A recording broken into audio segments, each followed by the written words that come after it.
Hi friends, எல்லாருக்கும் வணக்கம். எல்லோரும் டிஎன்பிசிக்காக படிச்சுட்டு இருப்பீங்க. ஸோ இந்த வீடியோவில் குரூப் 2க்கான டே 2 தான் பார்க்க போகிறீங்க. ஆல்ரெடி டே 1 வந்து வீடியோ பார்த்துருப்பீங்க. ஸோ இது வந்து டே 2. மார்னிங் வந்து ஒரு 5 o'clock கிட்ட எழுந்திரிச்சு, அதுக்கு முன்னாடி எழுந்திரிச்சிருவேன். ஏன்னா ப்ரஷ் பண்ணி எல்லாத்தையும் முடிச்சுட்டு அதுக்கப்புறம் 5 o'clock கிட்ட நாங்கள் வந்து ஸ்டார்ட் பண்ணிட்டேன் படிக்கிறது. லாஸ்ட் லெசன் எடுத்துருக்கிறேன். ஸோ வந்து 10th ஸ்டாண்டர்ட் அப்படிங்கிறது ரொம்ப இம்பார்ட்டன்ஸான ஒரு லெசன், ஓகேங்களா? ஸோ 10th ஸ்டாண்டர்ட்னா ஒரு இம்பார்ட்டன்டான ஸ்டாண்டர்டு. ஸோ அதனால் அதில் வந்து எக்கனாமிக்ஸ் வந்து ரொம்ப இம்பார்ட்டன்ஸ் சொல்லிட்டு நான் எக்கனாமிக்ஸ் தான் ஃபஸ்ட் நான் எடுத்தேன். ஸோ எதுக்காக அப்படின்னா, நானே ஒரு பிளான் போட்டேன் அப்படின்னா, இது வரைக்கும் ஷெடியூல் பிளான் வந்து மோஸ்ட் ஆஃப் த சேனலில் வந்து போடலை, ஒரு சில சேனலில் தான் போட்டிருக்காங்க. ஸோ அதனால் வெயிட் பண்ணி பார்த்துட்டு அதுக்கப்புறம் நம்ம ஷெடியூல் போட்டுக்கலாம் அப்படின்னு சொல்லி நான் விட்டுட்டேன்.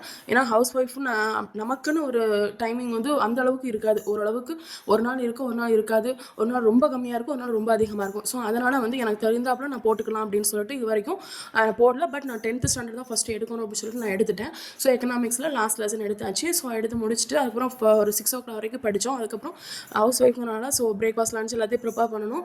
ஸோ கிட்ட வந்து ஒரு 2 hours வந்து அவனுக்கு ஸ்கூலு. ஸோ அதனால் 12 o'clock கிட்ட அவனை கூப்பிட போயிட்டு அதுக்கப்புறம் வீட்டுக்கு ரிட்டர்ன் வந்ததுக்கப்புறம் ஒரு 2 o'clock, அப்புறம் ஆஃப்டர்நூன் 2 o'clock வந்து என்ன பண்ணுவேன், நானும் அவளும் ஸ்டடி பண்ணுவோம். இந்த 2 to 3 வந்து நாங்கள் அந்த 5th, அதாவது எக்கனாமிக்ஸில் இருக்கக்கூடிய மீதி இது இருக்கும்ல, ஸோ அதை இது வந்து ஃபுல்லாத்தையும் ஃபினிஷ் பண்ணிவிட்டு நெக்ஸ்ட்டு வந்து டைம் கிடைக்கும் போது மேக்ஸ், அப்பப்போ டைம் கிடைக்கும் போதுலாம் மேக்ஸ் வந்து சிம்பிளிஃபிகேஷன்ஸ் வந்து போட்டு பார்த்துட்டே இருப்பேன்.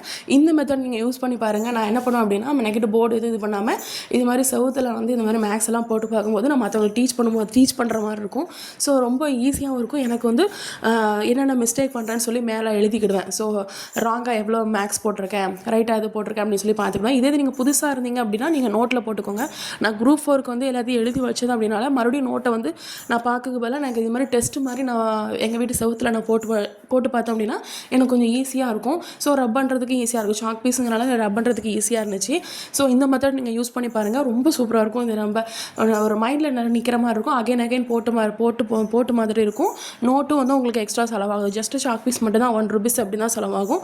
ஸோ அதனால் இந்த மெத்தட் நல்லாயிருக்கும். ஸோ நெக்ஸ்ட் வந்து என்னென்னா, இப்போது இந்த ஜிஎஸ் இந்த ஒரு லெசனை முடிச்சுட்டு, எக்கனாமிக்ஸ் ஒரு லெசன் முடிச்சுட்டு அதுக்கப்புறம் தமிழில் வந்து 10th ஸ்டாண்டர்டில் ஏதாவது ஒரு இதை எடுப்பேன். ஸோ 10th ஸ்டாண்டர்ட் இயல் 1 இருக்குது அப்படின்னா இயல் 1ல் இலக்கணம் வரைக்கும் இருக்கும். ஸோ அது வரைக்கும் முடிச்சுட்டு அதுக்கப்புறம் இந்த டே 2 வந்து அப்படியே முடிஞ்சிடும்.